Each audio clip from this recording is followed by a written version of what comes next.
mahal na mahal tayo ng Diyos. Individually, mahal tayo ng Diyos. Ang bawat isa sa atin, mahal ng Diyos. Sa Bible, may binanggit na ganito. Basahin po natin sa Lucas 15, 1 hanggang 7. Next lang to. Isang araw, ang mga maniningil ng buwis at makasalanan ay lumapit kay Jesus upang makinig. Nagbulong-bulungan ang mga Pariseo at tagapagturo ng kautusan. Sabi nila, ang taong to'y nakikisama at nakikisalo sa mga makasalanan.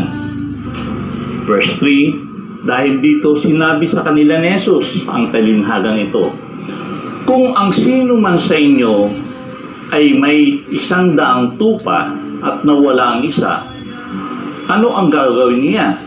Hindi ba't iiwan niya ang 99 sa pastulan at hahanapin ang nawawala hanggang ito ay matagpuan? Kapag nakita niya ang tupa, ay masayasin niya itong papasanin. Pagdating sa bahay, aanyayahan niya ang kanyang mga kaibigan at kapitbahay at sasabihin sa kanila, makipagsaya kayo sa akin dahil nakita ko at natagpuan ang nawawala kong tupa. Sinasabi ko sa inyo, verse 7, magkakaroon ng higit na kagalakan sa langit dahil sa isang makasalanang tumalikod kaysa sa 99 na matuwid na di nangailangang magsisi. Ang simula ng pasimula ng kwento ay ganito. Isang araw, yung mga maniningil ng buwis nag-decide na makinig kay Jesus. Yung mga makasalanan at yung mga makasalanan kasama yung mga nakinig. Tawag natin sa pagtuturo ni Jesus. At nandun din yung mga Pariseo at tagapagturo ng batas ni Moises. Sabi nila, nagbulong-bulungan sila. Ang taong to'y nakikisalo sa mga makasalanan. Siguro nakikikain or, di ba? Para sa kanila kasi, isang malaking kasalanan yung dumikit ka o gumupo ka sa makasalanan dahil tingin sa'yo the same feather flock together. Diba? May kasabihan gano'n. The bird that with the same feather flock together. Ang taong ay ang ibong may pare-parehong balahibo, nagsasama-sama yan. Kahit halaman, ganyan din eh. Pag nakita ka ng makahiya, grupo-grupo yan, puro lahat yan makahiya. Diba? Ang talahib, ganyan din eh. Pag nakita ka ng isang talahib, maya-maya yan, dami ng puro talahib. Kaya tuloy, at paniwala ng iba, pag kung sino ang, yun, meron pang isang kasabihan doon, di ba? Tell me who your friends are, and I tell you who you are. Yun ang paniniwala ng tao. Kung nakita kang kasama mo puro magnanakaw, magnanakaw ka na rin. Kasama mo puro lasinggero, maglasinggero ka na rin. Pagkakasama mo, kaya minsan, totoo lang, minsan napagkakamalan ako adik eh. Kasi, kasama ko minsan sa makalsada, yung sinesharean ko, puro adik.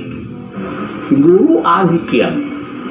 Kasi, laging katabi, laging kasama. Tapos, kaya hindi kaya sila nagtataka. Ako minsan, pagka ganun, sabi ko, hindi kaya yung mga namumula, minsan hindi kaya sila nagtataka. Nang sa akin sa kalsada, pastor, monsenyor, di ba? Kung adik ka, hindi ka tatawagin ka. Ibig sabihin, may nakakitaan sa'yo na kabanalan. Dahil hindi ka tatawagin ng adik na pastor, oh. Pastor, magpalain ka ng Diyos. Kahit adik yan, meron silang respeto. O, ba, monsenyor, Oh, brother. Diba? Kasi mapapansin mo ron, nagiging liwanag ka sa kanila. Kasi pagbabago sila naman yan eh, di ba? Desisyon nila yun. Hindi ko desisyon yun. Ang mahalaga lang, na ibigay na pag-mission tayo na ibahagi natin sa kanila yung balita ng Diyos, mabuting balita ng Diyos. Na? Pero yung mga Pariseo doon sa kwento ganito, nakikisala mo ha itong taong ko sa makasalanan. By the way nga pala, sa pag-naisip ko, akala ng mga Pariseo, sila'y banal dahil alam nila yung batas. Ang paniniwala nila, basta alam mo yung kautusan, banal ka na. Dahil yung mga taong, yung mga maniningil na buwis at yung mga tao sa paligid niya, walang alam sa batas ni Moises, makasalanan niya. Sila, alam nila yung batas, kami mga banal kami. Kasi alam namin yung batas, tagapagturo kami ng batas eh. Pero actually, di ba, alam natin yung buong kwento eh.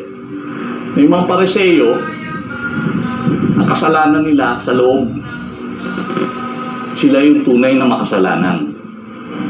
Di ba? Kaya ang ginawa ng Panginoon, nagsalita ng isang talinhaga. Sabi niya,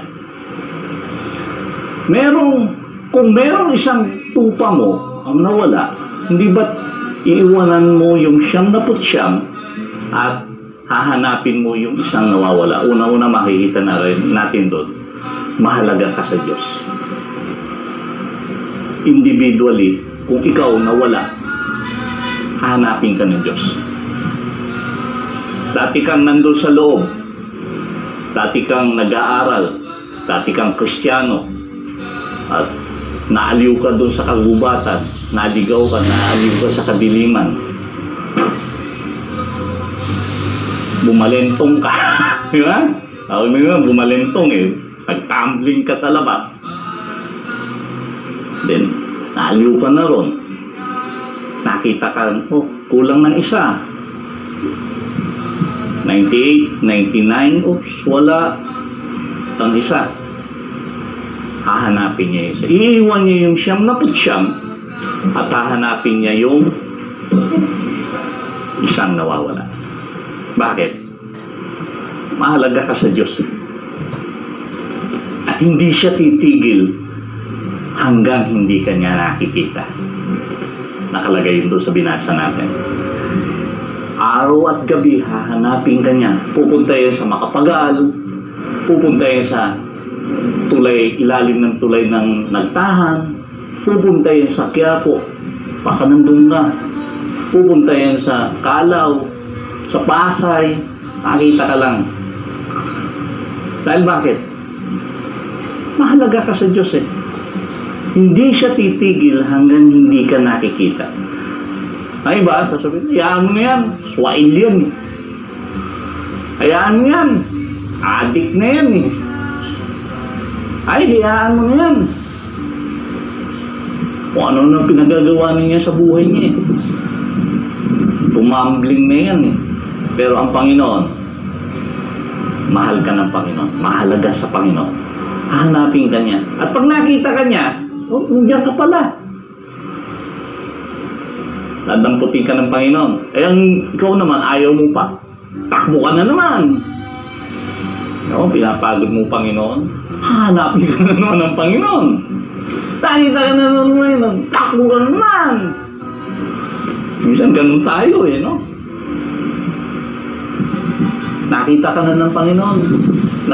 Nagparamdam na sa'yo ang Panginoon. Pero ang gagawin mo pa, ayaw ko pa rin Panginoon. Bumalik sa iyo eh. Takbo na naman, karipas na naman takbo. Hanggang papagod ka na. Ha? Pag lupay-pay ka na at sugatan ka na, Lord, suko na ako. Papatulong ka na sa Panginoon. Kaya ang gagawin ng Panginoon, dahil lupay-pay ka na, sabi doon sa talinghaga, no? Bubuhatin ka niya. Pagod ka na, kahit maglakad, ayaw mo na maglakad eh. Bubuhatin ka na, ilalagay ka niya sa balikat. Ganun ka kahalaga sa Diyos. Diba? At meron pa rin nang binanggit doon sa talinhaga. Galak na galak siya. Uuwi siyang tuwang-tuwa. Dahil yung isa niyang upang nawawala, natagpuan niya. Diba? At pagdating niya sa bahay niya, iimbitahan niya yung kanyang mga kaibigan at yung kapitbahay niya, halika! Makigalak kayo sa akin. Tapos, sabi ng Panginoon, no? Sa langit, ganun din. Pag ang isang tao na makasalanan, nagsisi at nagbalik loob sa Diyos, ang buong kalangitan, ang buong anghel sa langit, magse-celebrate. Nakita na kayo na nanalo si Pacquiao? Diba? Yung pagka... And the winner is... Manny Pacquiao! Diba? Tao! Galak na galak ang mga Pilipino, diba? Kitang-kita mo, pati sa mga TV nila, diba? Sa salas nila, galak na galak. Tuwang ko, sisigawan, yay! Panalo! Ano pa yung sa langit? Dahil nagdesisyon ka na magbalik loob sa Diyos. Sabi nun, buong kalangitan natuwa. Mo? Sa desisyon mo lang pagbabalik loob sa Diyos, nayanig ang langit. Diba?